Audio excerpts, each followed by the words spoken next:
Hey guys, and welcome back to the channel. In today's video, we're going to go through a few technical things when it comes to the OMTECH K40 Plus laser machine. Now, I have made this little device here. It is a measuring stepladder, as I like to call it. You can find the file on Google just by searching like the laser head focus test ruler, but basically it helps me to put it underneath the laser head and between my material bed to be able to figure out the distance between the laser head itself and the honeycomb working space. So what I want to do is I want to adjust this because we're going to do a material test. So freshly out of the box, not touching the laser head itself, this is the distance between the honeycomb bed and the laser head itself. So we're going to go to laser tools in Lightburn and we're going to go to material test. Now in this material test, you can fiddle and adjust a few things as far as how many squares you want to test, the speed, the power output, everything like that, and you can click on preview and adjust the settings accordingly. So I'm going to go with 5 different speeds, and I'm going to go from a low speed to a very fast speed, and I'm also going to test my power at 15% power up to 60% power. Now, you can change this however you like, but this is just the settings I'm doing for now. One thing I want to keep in mind is when I got my laser machine out of the box, there's nothing that you really have to do aside from putting the water through the tube and just making sure that everything works. When it comes to getting your settings correct, it's something that you need to fine tune yourself. So I did not know, but on the laser output currency digital parameter meter reading, you can actually adjust the currency output, and it was already set to about 50%. I didn't realize, but you can actually put that all the way up to 100% to get more accurate and full power out of your laser tube. So make sure you do check that out, and we will do a little bit of a test on the power output a little bit later in this video. Now here you can go ahead and adjust everything as far as the cut settings and the material settings, but I'm just going to leave those. I'm just making sure that my air assist is on because I'm using timber and I don't want any fires to happen. So you can click on frame, which you saw me do before, and it'll center the machine to where the picture is going to be put onto the material, and it's right in the middle, so I'm fine with that. So that's what we're going to do. Go ahead and press start when you've got the settings that you want done. And once it's done cutting and doing its thing, you can see here you have a material test on your board. Now, obviously, this is very burnt and very bad. The lines are very thick, it's not very clean, crisp, it's not very deep, you can't read it, it's awful. So this is where we're going to do a ramp test because we want to figure out the distance that is the sweet spot for the laser head and the material itself. So I removed the honeycomb bed and have the steel bottom tray in still, and I taped up my timber on a ramp. So it's got a high point and a low point. So we're going to just draw a simple line in Lightburn, and we're going to set the settings to whatever it is you want to do, but to be honest, I actually can't read it from this far back while I'm voicing over. It's a little bit too tiny for me to read, but we're going to go ahead and do a test. I think I've got that at about 50. I'm not sure. I'm so sorry. I cannot read that. I have bad eyesight. But once you've got a basic line, go ahead and run it. So you can see here in this ramp test with the single line that I've ran, it's still quite thick. So I'm going to go ahead and move my timber up higher in my laser bed to get a better accurate reading. You can see here the top line is the second line that I have created, and there's a really thin point in this line versus a thick point at the other end. Now this thin point of that line, that is what we're chasing. We want to find the thinnest part of that line in the ramp test. So I went ahead and measured the distance between the thinnest part of that line to the laser head, and it works out to be about 12 millimeters. So I need to adjust my laser head to being 12 millimeters away from my working piece of material. So in the K40 Plus laser machine, you can unscrew this little red thread here and adjust the actual head itself.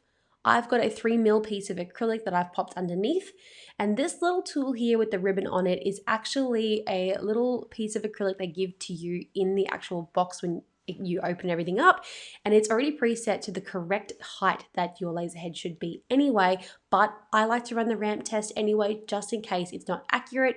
But it was the height that I needed my laser head to be for a 3mm piece of acrylic, and so I just moved it down to be the right height and then tightened the thread back up. Once I've done that, I ran my material test again and look at the difference. That is so much cleaner and crisper. So next we're going to test the milliamp outage for the laser machine. So my laser tube is 40 watts and the max power that it can go is 14 milliamps. So we're going to do a power test. And I've written down on a piece of paper the amount of percentages I'm going to type into Lightburn that's going to correspond to my machine to test. So we're going to test in increments of 5%. What we want to do is figure out the sweet spot of the ultimate and best power for my laser tube that is going to give me the strongest cut, but without wearing out the machine too much. So we're going to run a whole bunch of lines. So I'm just drawing some lines, copying and pasting, and each line is going to be a different color. When you click on the line, you go down the bottom and click on a different color. It's going to create in the cut and layers panel on the right-hand side all of the different cuts and layers that's going to be involved in this setting, whatever you want to call it. So as I keep going, you can see I'm adding more lines, I'm changing the color, and more layers are going to pop up in the right-hand tab. So for the settings, we want to keep the speed at the same speed for every single line. So we're going to go 50 speed, but we're going to change the power output for every single line in increments of 5% like we mentioned before. Now the reason we're doing this is because we want to be able to see on the machine what the milliamp output is going to be at different percentages that we're typing into Lightburn. So if I put 15% into Lightburn for my black line, I'm going to probably get a very low reading of maybe 1 to 2 milliamp outputs. Now the laser tube's max output power outage is 14. So you can tell already that if I type 15% in for whatever I'm working with that I want to cut, it's not going to be very strong, it's going to be very light. So this is ideal for light engravings or light lines, as opposed to as we work up the ladder with all of the percentage outputs, when we get higher and closer to 50, 55%, the milliamp output is going to be a lot higher. And that's going to help you navigate your percentage output for what type of cut or burn or engrave you're trying to work with. So each line I've gone ahead and pressed play individually one by one. And you can see here it's going through different levels of milliamp outputs. It's because I'm going back to the machine, pressing one line at a time, and then I'm going to the machine and recording what the number says to that percentage, and I'm writing it down.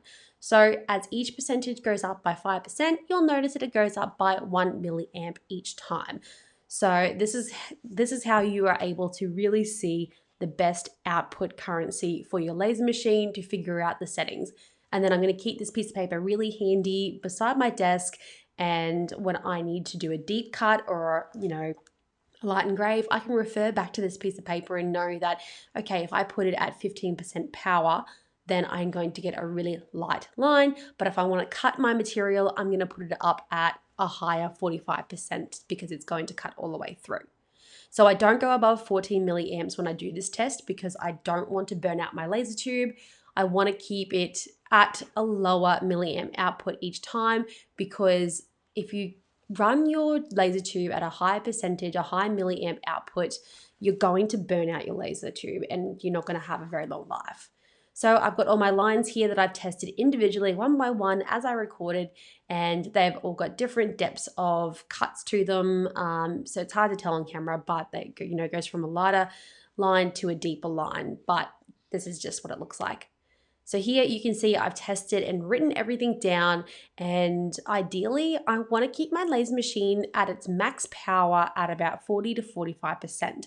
So that's about a 7 to 8 milliamp output, because I don't want to run it at 14. I don't want to run it too high. I want to make sure I have a long life out of my tube. So I'm going to run it at a max of 45% every single time.